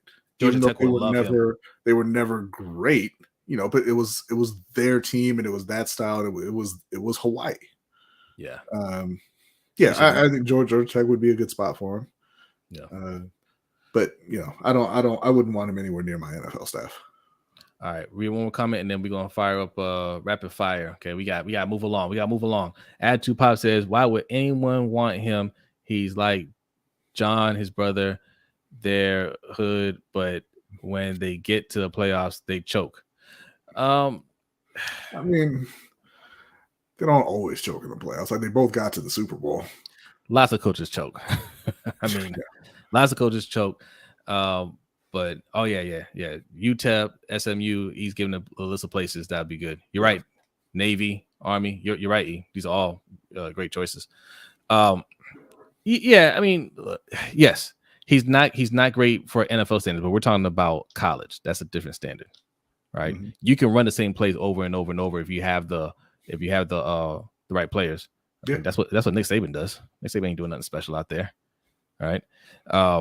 But he has all the athletes. He has, the best players in the world, right? So that puts him in a position. If you have Derrick Henry in college, you just run. You don't have to overthink it. Run him up the middle. Yeah. Okay. Like there's not much thinking going on there. You just give him the ball. Okay. Great woman can do that in college. Can't do that in the NFL. Yeah. All right, B. Look, Living Legend said it. Hashtag rapid fire. Thank you, Living Legend. Right. Keep us on track. Right, like Brandon Lee. Yes. Let's go. Week 18.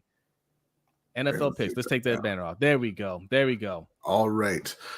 Starting off on Saturday, we got Kansas City at the Las Vegas Raiders. Kansas City wins. They are the number 1 seed in the playoffs, and Kansas City is going to win. Yep, Kansas City. Tennessee at Jacksonville. Tennessee is starting Josh Dobbs. I believe this one is for the division. Unfortunate for Tennessee because they are going to lose. Yeah, Jacksonville. Baltimore at Cincinnati. Man, Cincinnati is going to they're going to embarrass Baltimore in that one, I think. Man, we're about to see an ugly side of this defense, man. They might drop 35 on them. Yeah. Oh, we gotta pick a score for this one. We gotta pick a score. What's the score? I'm gonna say that you are correct. They drop 35, and Baltimore drops a gentleman's 13. Oh, that's a good score. Look, because we kind of embarrassed them the first time, right? We kind of said daddy's home, you're not on that level. But our daddy's not playing Lamar. So they're like, oh, where's your daddy now? I think it's gonna be 35. I can't see us going 2 touchdowns, 35-10. Next up, we got Tampa Bay, the NFC South division champion, Tampa Bay Buccaneers at Atlanta. I think that Atlanta gets this one. Just in an upset because Tampa doesn't really care at this point. They've clinched their spot, so it's whatever.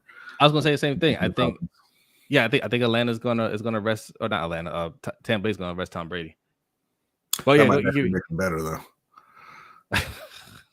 Next, what's the score? What's your score? We're not doing the scores for Tampa and Atlanta. Oh no, I'm sorry. Yeah. New England at Buffalo. New England still has a shot to get into the playoffs. Buffalo technically. I mean, I think, depending on what they do with that game, would technically still have a shot at the number 1 seed. So I don't think that they're going to. I mean, it kind of all depends on how the NFL decides to handle that. But just based off the strength of the teams, I'm going to say Buffalo wins it. Yeah, Buffalo. Minnesota at Chicago. Justin Fields is sitting out like 60-something yards short of the rushing record.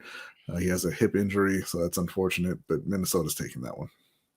Okay, so he's hurt. Like they're not just benching him. Yeah, no, they're not benching him. He has a hip injury, so they're sitting him out. Man, I get it, man, but 64 yards, man. You know, look, Lamar has a record. I like Lamar has a record, but I like Justin Fields.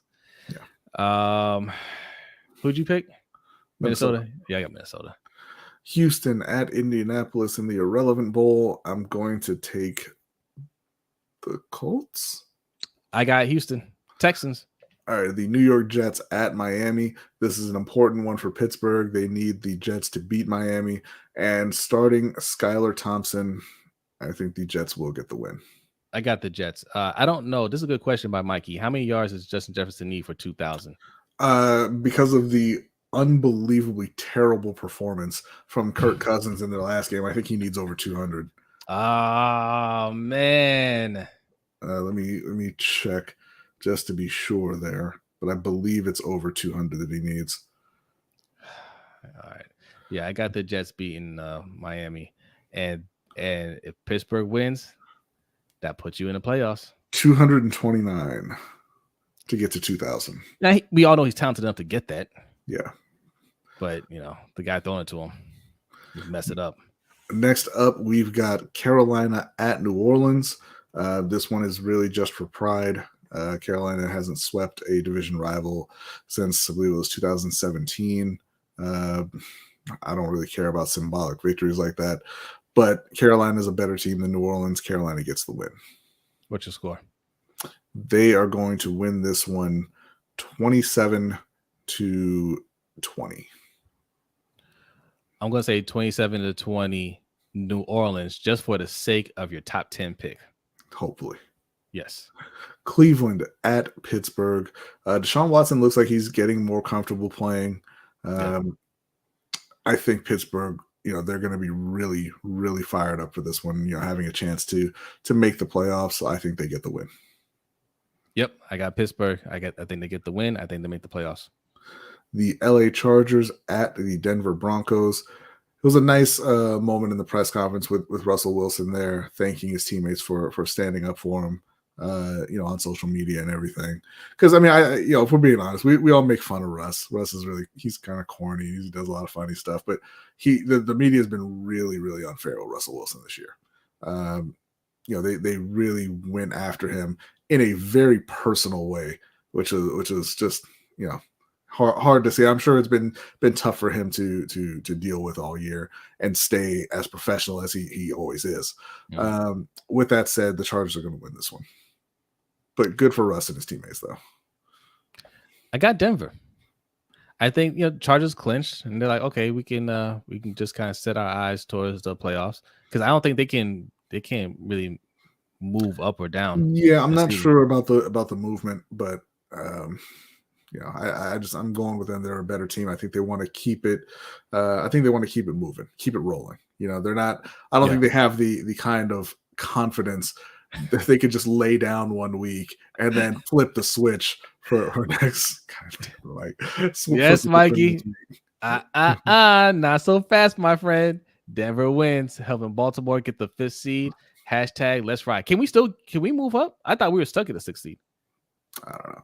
But okay. This is rapid fire, so let's take that down and go on. The New York Giants at the Philadelphia Eagles, both in the playoffs. I'm going to this one kind of depends on Jalen Hurts. If Jalen doesn't play, I'm going to take the Giants. If he does, I'm taking Philly. Has Philly? They are still playing. They have not. They have to win. So if he does play, I'm taking Philly and then getting that 1 seed. Got the Eagles. Next up, Arizona at San Francisco. Arizona's Arizona. I'm taking San Francisco. Yep, San Francisco. Rams at Seattle. Another big game with playoff implications. Seattle needs to win this to have a shot at getting into the playoffs, and I think they do. I agree. I got Seattle. Dallas at Washington. Dallas is still playing for the 1 seed. This week, the Washington Commanders are going to be starting Sam Howell. Just to kind of see what they've got in him, the 5th round pick since they've been eliminated. So we're going to go ahead and take Dallas in that one. It's a rivalry. It'll be close, but I'm taking Dallas. Yeah. Detroit at Green Bay. This is the other game that has major playoff implications. If Green Bay wins, they're in. If Detroit wins, they're in if Seattle loses. Okay? If Seattle wins their game and Detroit wins, then the Seahawks get to go to the playoffs. I am going to take the Detroit Lions and Geno Smith making the playoffs in his first year as a starter in Seattle. I got the Lions. I got the Lions. And that is it. That is rapid fire, ladies and gentlemen. Thanks for participating. Fun as always. The comments are still coming in. It says bite them ankles. Davon says Detroit. Got the Lions. Geno MVP. Wow. 27 touchdowns to get you MVP now. Okay. I mean, great. Comeback player of the year. Jonathan Washington says, Brodny, I think Detroit automatically in if they win. Seattle is below them, I think. No. Detroit needs Seattle to lose. Yeah. All right. Look, we are an hour and 35 minutes in. It is time. Fire it up, B. Fire it up. Bonus time. Okay. Get your comments in, questions, all that good stuff. We're going to discuss for a little bit. And we are going to end the stream and start the overtime show. If you want to be part of the overtime show, patreon.com/LBHTShow is how you do that. Let me ask you guys that. There's still over 100. There's still over 100 people in here, B. Okay. Thank you so much. Hit that like button. If you're new, hit that subscribe button. But let me ask you, do you have $3 in your pocket? If you do, if you have $3, yeah, you know what? I do have $3. I do have $3. Patreon.com/LBHTShow. That's the low fee. Price is going to go up at some point. You guys are going to be shocked when I move it to $5. You're going to be that's just going to be headline news. Okay, prices going up on everything. I'm holding it down for $3 for now, but $3 will get you access to the overtime show and our Discord. So go ahead and sign up for that. Is that our guy Sutton? What's going on? What's up, shout out to Purple Rain Podcast. I was watching your guys stream the other day, man. Another dope show, man. You guys are doing great things. Shout out to Alex, man. Alex graduated. What? Graduated college. Yeah. Congratulations, Alex. Yeah. Shout out to you That's guys, awesome. man. Great show, man. Thanks for coming through. Yes. All right. Jonathan Washington says, is DeAndre Hopkins getting traded in the offseason? I think so. Yeah, definitely. Not to Baltimore, though. Man. I mean, if we get a new coaching regime, it's possible, but I don't see it happening. Not to Baltimore. Let's see. I'm gonna go back up here. I missed something. Just whatever. If you had a question, just type it again. I don't scroll all the way up. You guys had you guys miss a donation. It looks like. Okay. A $3.33 donation from Brandon Buck. He says 1 hour show. Huh? Love the content, fellas. Oh, I did see it. Appreciate it. Oh, I did. I'm sorry. I'm putting it right now. Thank you, Brandon. Appreciate it. Yes. Yeah, we stopped being a 1 hour show a while ago, man. It's just technically it's supposed to be an hour and 15 minutes, right? You get 15 minutes for the bonus time. But yeah, that kind of fell off. Zaul Martinez says, what's going on, Zaul? It says, how about some NBA talk before we go? You see Donovan Mitchell? Yes, scored 71 points. Giannis playing like the stars they are. Yeah. 71 points, man. Thank God he didn't do that to my Nets because we played them like a few days before that. Shout out to Anonymous for another donation. Appreciate you. What did it say? It says, thank you for an outstanding show, brother, man. Thank you so much. Thank you very much. Go ahead. No, I was saying, that I did see the 71 points, and the first thing that popped in my head was could and should have been a Knick. Oh yeah, that's a soft spot for Zaul. Zaul is a Knicks fan. I am more focused on the Nets winning streak. Where are we at now? 11, 12 wins in a row. I think we're playing again tonight. Very happy with the turnaround. Jacques Vaughn, who I've always believed in. B wasn't a believer in Jacques Vaughn. He's the difference. Jacques Vaughn ain't doing a damn thing. He's not. They got one of the best rosters in the league. They got healthy. And he's making them play defense. They're one of the best defensive teams in the league. They got healthy and they started winning. They weren't playing defense like that under Steve Nash. I'm not saying Javon is a great. I'm not saying he's a great coach, but he's an upgrade from Steve Nash. Everybody's an upgrade from Steve Nash. You have one of the best rosters in the league. They got healthy and they started winning. Yeah. That's all. He says, "Hey, KD's head looked like a dry front lawn." That's all right. You know, his shot's still wet though. All right, I'll take it. 12 in a row. Yes, 12 in a row. Then he says, "What you were calling KD a few months ago, I ain't forget." Yeah, I said I wanted that. I want him off the team. He's a crybaby. Okay, I did. He's a diva. I didn't want him on the team. I'm still happy if we trade him. And a coward. Yes. Yeah, listen. I like. Look, I'm a Nets fan. I want the Nets to win. I still like KD as a player. I mean, I don't know him as a person, but his antics, and you get bounced in the first round, like, nah, I don't need that. I don't care. I'm glad we're winning right now. Like, we're supposed to win, right? I'm happy with that we turned it around, but you're supposed to be doing that. And if his stock is up and we're able to get something nice for him, like Jaylen Brown, like we're supposed to get, and some other pieces, bye. If we keep him, obviously I'm a root for him and I hope we win. But I'm not. No, I'm not backing down from anything I said. Him and Kyrie. And shout out to Anonymous for another $25 donation. It is, what number one wide receiver will Mr. J be throwing to in 2023? The answer to that is simple as DJ Moore. DeAndre Hopkins. Thank you for the to appreciate it. I shouldn't like, just kind of put my foot down on that. Like, Carolina could go after another receiver. I don't really see it, but there's a possibility there. But I'm saying DJ Moore. Big Red's giving me a score update right now. It's still early. Okay, we're down by 9. It's still early. It's the Bulls. I refuse to believe our streak is going to end to the Bulls. They are bad right now, B. Yes. So look, I don't know. Obviously, if Lamar's going to leave, I would rather see him go to the Panthers. Okay, that's my brother's team. You know, I love when Cam was there. You know, I rooted for Cam, and also, you know, being selfish is great for our show.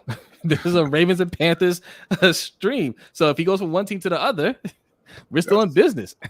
And shout out to my guy Sterling, says, "Hey Jose, check the Discord when you have a moment." Oh boy, what's going on in the Discord? We'll check it. We're getting ready to get out of here. You're not gonna put something in here that's gonna make us go 2 hours. Okay, we're gonna wrap this up here.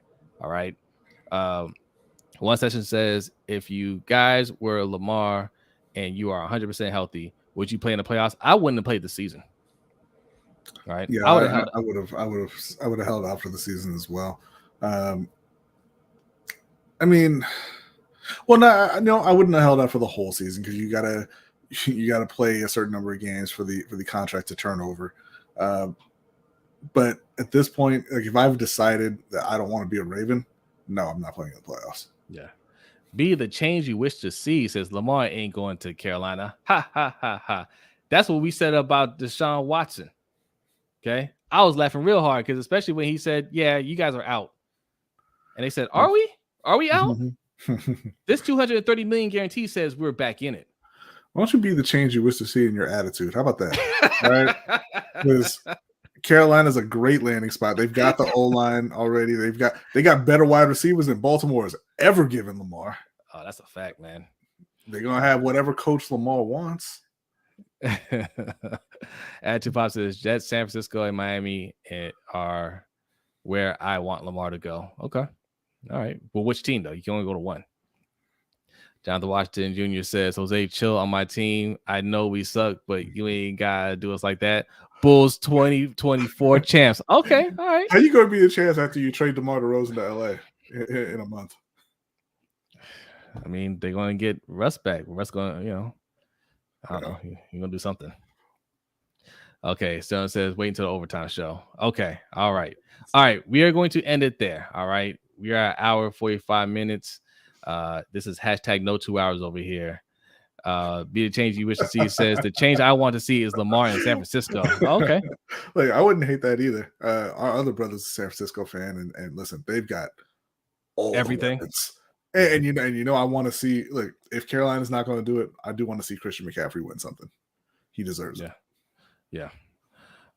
Is DeMar DeRozan going to the Clippers? He's going to the Lakers. So, like, just moments ago, I said that. Ain't it funny how fast like we stopped talking about Kawhi and the Clippers? Like he got there and it was, hey, they're gonna be the favorites to win championship, and Thanos snapped just like that. That whole team turned to dust. Like we don't even talk about them. It's like they never existed. Man, all right, we're getting out of here. All right. Exactly an hour 45 minutes in. Thank you to the 100 people still rocking with us on YouTube. I see some of y'all over there on Facebook as well. Make sure you hit that like button. If you're new, hit the subscribe or hit the follow. Same thing on Twitch, Twitter. Follow us on Twitter at LBHTShow. If you are listening to this, make sure you give us a 5-star review. Okay. For you audio listeners, if you are into audio podcasts, right? I think Zaul listens to audio podcasts. We are in audio form. So make sure you check that out. Help us grow on that side as well. Okay. All that helps the show grow. And again, I'll plug it one more time. Patreon.com/LBHTShow. As little as $3 a month, you can support the show and you can get a lot of extra stuff like this overtime show we're about to do right now, and the Discord channel. Can't plug that enough. The Discord server, I should say. We have a bunch of channels on the server. Just to let you know what's going on in the Discord server, because I just saw it. You will find out where you can get Cinnabuns inside of cookies. Cinnabon. That's a thing. A cookie with a Cinnabon inside of it. Cinnabon sells those. I don't know. I bought one. I bought one thing. It was a chocolate chip cookie. And I bit into it. I was like, "This is a Cinnabon." I'm not mad, but you didn't have to trick me like that. Yes, I've seen those before, but I'm guessing Sterling knows a different place that sells them. All right, we are out of here. Thank you so much.